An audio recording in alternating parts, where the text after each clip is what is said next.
Bonjour à tous.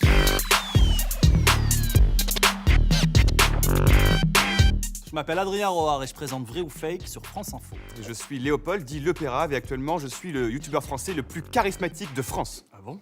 Bah non, regarde-moi, je déconne. Ah ouais. Et justement, aujourd'hui, on va vous parler de ceux qui adorent se moquer de vous, à savoir les trolls. Ouais, pour comprendre ce qu'est un troll, il faut savoir que ça vient d'un très vieux verbe anglais, to troll. Oh là, cet accent, pas mal. Je sais, c'est une technique de pêche en fait qui consiste à laisser traîner des leurres, des appâts pour piéger les poissons les moins méfiants. Et c'est exactement ce que va faire un troll, débarquer dans une discussion et essayer d'attirer les internautes les plus crédules. Et ouais, sauf que le but du troll, c'est absolument pas d'avoir une discussion constructive, on va pas se mentir. Au contraire, son objectif principal, c'est la provocation. Faire réagir les gens, leur faire croire qu'il est sérieux alors qu'en fait, il enchaîne les absurdités. Mais pourquoi? Why? Et ben en partie parce que c'est drôle, regardez, on est en 2012, le robot Curiosity s'est posé sur Mars, et la NASA publie cette photo d'une éclipse prise par ce fameux robot. Le commentaire d'un certain Ken M dit « Le robot ferait mieux d'arrêter de regarder le paysage et de commencer plutôt son boulot. Réponse d'un internaute, regardez le paysage, c'est son boulot en fait. » Oui, bah il pourrait faire ça sur son temps libre, chaque minute là-bas coûte des millions de dollars payés par mes impôts. T'es un idiot, tout l'intérêt de ces missions sur Mars, c'est justement de regarder le paysage.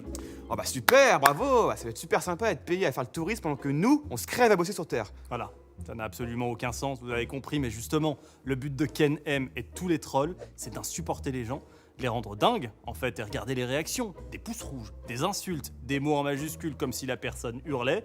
Bref, ça marche. Et donc là, forcément, le troll, il est aux anges, il ne vit que pour ça, et c'est un type d'humour qui s'est beaucoup développé avec le web, se poser derrière son clavier et profiter de l'anonymat pour jouer au débile. Bon voilà, ça, c'est du troll pas bien méchant. Mais parfois, les trolls, eh bien, ils s'attaquent à des sujets plus sensibles, sur la religion, la politique. Par exemple, prenez le journaliste Johan Slatavik. On est en 2017 et il poste cette photo sur la page Facebook d'un groupe norvégien nationaliste, autant dire assez peu ouvert sur les questions de l'immigration, et les membres ont évidemment cru qu'il s'agissait de burqa, sauf que Non, puisqu'il s'agit tout bêtement de sièges de bus vides. Autant vous dire que ceux qui se sont fait avoir sont un peu passés pour des idiots, et perso, je trouve ça un peu marrant. Alors parfois, ça l'est un petit peu moins marrant. Le troll peut agir en groupe et son but là n'est pas tout le temps de faire rire, mais de souffler sur les braises et d'inonder la toile de fake news. Par exemple, il semblerait que des trolls russes aient pesé fortement sur l'élection de Donald Trump aux États-Unis en se moquant en masse des supporters d'Hillary Clinton par tous les moyens possibles,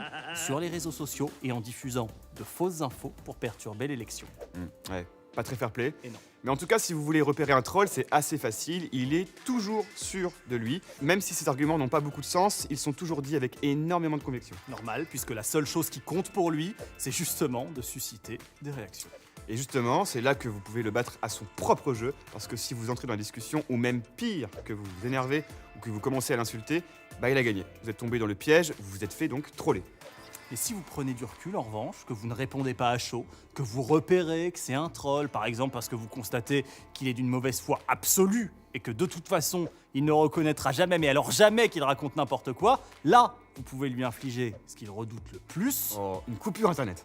l'indifférence, l'absence de réponse, le désintérêt total, et vous pouvez même bloquer son compte. Comme ça, il continuera à aboyer dans le vide. De toute façon, ça ne sert à rien de discuter avec quelqu'un qui n'est pas là pour discuter, point barre. Attention qu'on soit clair, ça bien sûr, ce n'est pas valable si vous êtes victime de cyberharcèlement, si le troll s'en prend spécifiquement à vous pour vous humilier ou vous rabaisser. Et non, parce que là, on n'est plus du tout dans quelque chose d'amusant, c'est dangereux, c'est illégal, et il faut réagir tout de suite. Exactement. Et c'est là que se termine cette vidéo, j'espère qu'elle vous a plu. Adrien, t'as aimé? J'ai adoré. Également. N'hésitez pas à aller visionner les autres épisodes sur cette chaîne.